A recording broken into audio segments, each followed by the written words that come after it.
Oh, well, we're following in the footsteps of the great scientist and explorer, Sir Douglas Mawson. And 100 years ago, he headed south of Australia to discover just what lay there. He was off the edge of a map. He was the equivalent of a space traveler. And in 2 years' time, they discovered a huge new continent, wrote lots of scientific reports, and made observations just what the environment was like. We've come south as a combination of scientists and science volunteers to come south to actually take the same sort of measurements and see just how much change has happened in 100 years and broadcast that live to the public back home.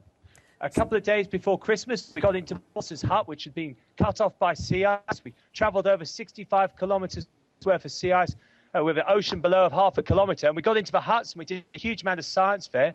But to do a comparison, we went further east in our ship, the Shikalski, and we spent a lot of time on the continent, a full day, doing similar sort of observations to see just how much of a difference there is between Mawson's hut and closer to the sea edge.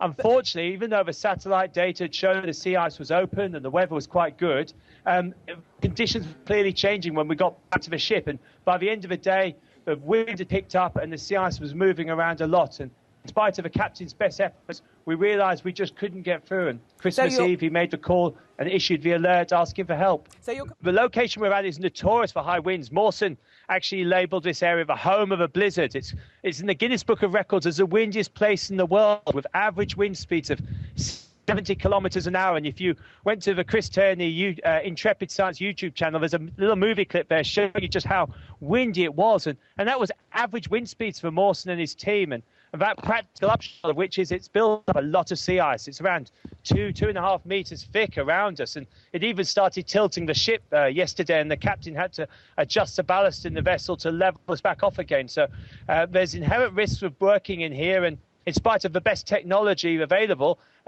you're still at the whim of the environment. Yeah. We're a science expedition, and we've been working hard, taking as many observations as we can while we're here to make the best use of time. I'd have been into a lot of trouble. I suspect I'd have probably had a mutiny if I'd cancelled Christmas. So I allowed the team to have Christmas, which I thought was very generous of me. And then we had a bit of downtime in this winter wonderland. We're blowing a blizzard outside, and Santa found us, which was great news, and that helps enormously. It's amazing how he always discovers where you are. And we've had a few penguins for company as well. But alongside that, we've been doing a lot of measurements, and if people are interested, they can learn more at spiritofmawson.com, the expedition website.